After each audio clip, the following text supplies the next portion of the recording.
Hello friends, मेरा नाम दीपक कुमार है और आज के सेशन में हम जानेंगे कि आईओटी से हम कैसे इंडस्ट्री के सिस्टम्स को चेंज कर सकते हैं।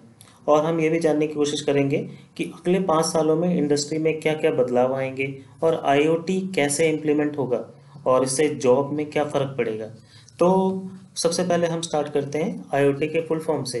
तो आपको मालूम होगा आईओटी का मतलब होता है इंटरनेट ऑफ थिंग्स। इसका मतलब है कोई भी चीज़ जो कि इंटरनेट से कनेक्ट होके एक जगह से दूसरी जगह डेटा भेज सकती है।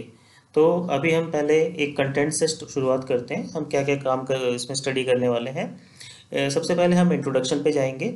इसका मतलब है आईओटी आईआईओटी इंडस्ट्री 4.0 के बारे में हम थोड़ा सा डिस्कशन करेंगे। फिर हम देखेंगे अभी करंट इंडस्ट्री में ट्रेंड्स क्या चल रहे हैं। उसके बाद हम देखेंगे कि ऑटोमेशन से क्या क्या होने वाला है, कौन सी चीज़ें रह जाएंगी, कौन सी चीज़ें हट जाएंगी। उसके बाद हम नेक्स्ट 5 इयर्स के ट्रेंड्स को देखेंगे जो कि आगे हम सोच सकते हैं कि आने वाले हैं। और इसके बाद ही हम ये देखेंगे कि एम्प्लॉयबिलिटी में क्या चेंजेस आने वाले हैं इसके कारण। तो अब जैसे कि आप स्क्रीन पे देख रहे हैं कि ये एक इंडस्ट्री 4.0 का एक टिपिकल डायग्राम है। इंडस्ट्री 4.0 एक नाम दिया हुआ है जिसमें हम बात कर रहे हैं क्या क्या चीज़ें ऑटोमेट होंगी इंडस्ट्री में और कैसे कैसे वो इंडस्ट्री को हेल्प करेंगी आगे आने के लिए। तो आप इसमें देख सकते हैं बहुत सारी चीज़ें दिखाई दे रही हैं, लाइक ड्रोन दिखाई दे रहा है आपको, सैटेलाइट से कम्युनिकेशन दिखाई दे रहा है, मोबाइल से कम्युनिकेशन दिखाई दे रहा है, कुछ रोबोटिक्स दिखाई दे रहे हैं। तो ये सारी चीज़ें धीरे धीरे इंडस्ट्री में आएंगी और बहुत सारी चीज़ें ऑटोमेट करेंगी।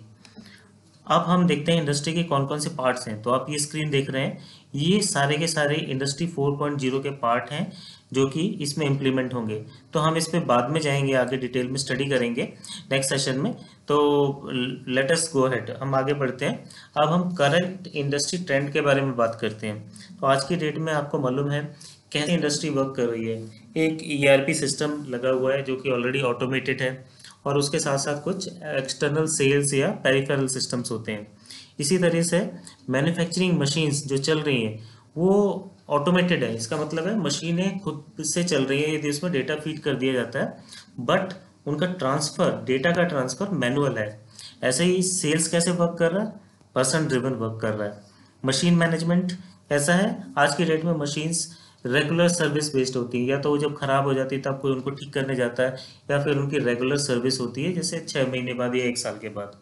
और सप्लाई चेन मैनेजमेंट वो भी एक रियल टाइम सिस्टम नहीं है आज की डेट में, जैसे एक नॉर्मल सिस्टम वर्क करता है वैसे ही वर्क कर रहा है ये।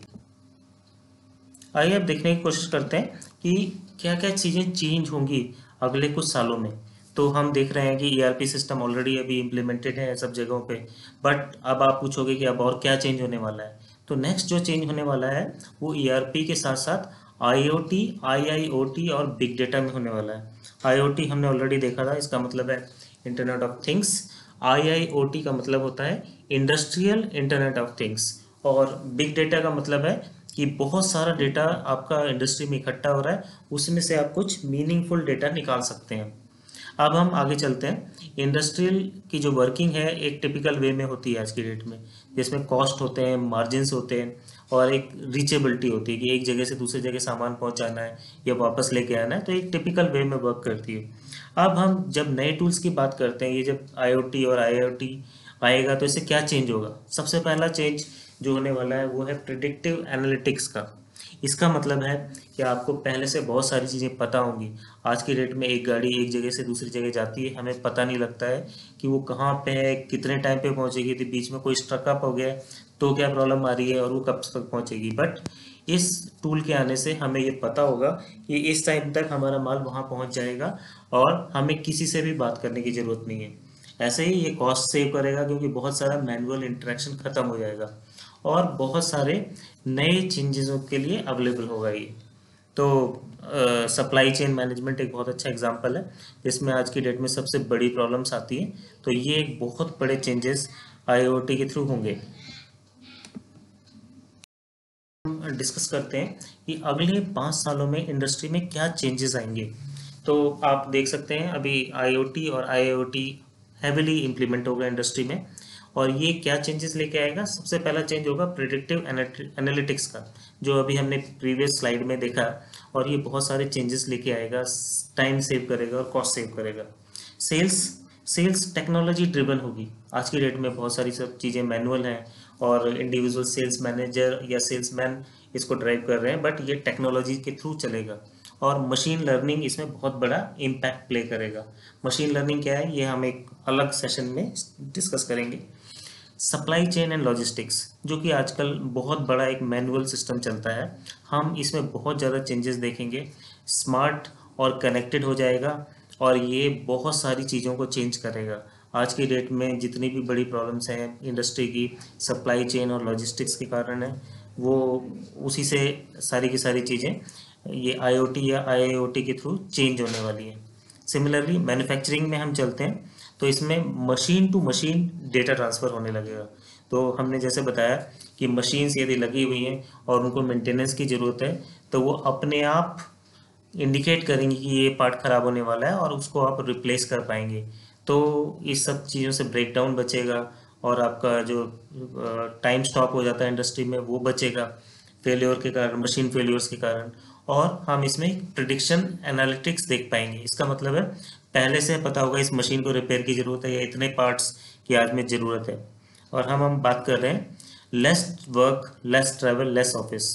अब जैसे आप देख रहे हैं कि कोविड हुआ है यहाँ पे, तो इसका बहुत बड़ा इम्पैक्ट पड़ेगा इन सब चीज़ों को कि आपको बहुत मशीनें चलाने के लिए भी ऑफिस आने की शायद ज़रूरत नहीं पड़ेगी। 100 लोग लगते थे तो केवल 10 ही लोग काम कर पाएंगे इस सब चीज़ों को, और बाकी सब लोग घर से बैठ के काम कर लेंगे। तो ये एक बहुत बड़ा चेंज आने वाला है। अब हम एम्प्लॉयबिलिटी की तरफ चलते हैं। तो जैसा कि आप सोच सकते हैं कि करंट रेगुलर और ट्रेडिशनल जॉब्स कम होते जाएंगे बिकॉज टेक्नोलॉजी इसको टेक ओवर करेगा। और बहुत सारे टेक्नोलॉजी ड्रिवन सॉल्यूशंस और जॉब्स जनरेट भी होंगे। तो आप देख रहे हैं जैसे इंडस्ट्री 4.0 के आने से क्या चीज़ें कम हो जाएंगी।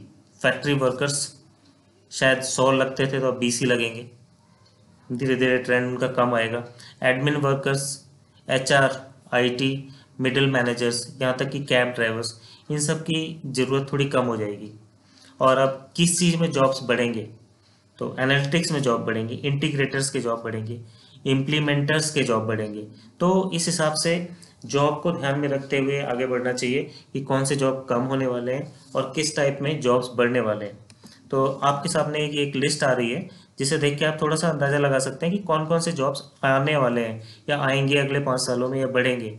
ये एक लिमिटेड लिस्ट है, इसमें और भी बहुत सारे जॉब्स हो सकते हैं जो आएंगे, बट ये एक लिमिटेड लिस्ट है जो कि मैंने तैयार की है, जिससे आप अंदाज़ा लगा सकते हैं किस टाइप के जॉब्स आने चाहिए। तो फर्स्ट लेवल पे आप देख रहे हैं control system engineer, automation engineer या वैलिडेशन इंजीनियर की ज़रूरत ज़्यादा होगी। फिर उससे नेक्स्ट लेवल पे चलेंगे तो equipment system engineer, data scientist या रोबोटिक्स इंजीनियर की ज़रूरत पड़ेगी। उससे भी आगे बढ़ते हैं तो business analytics, IT solution architect या फिर डिज़ाइनर्स की ज़रूरत पड़ेगी।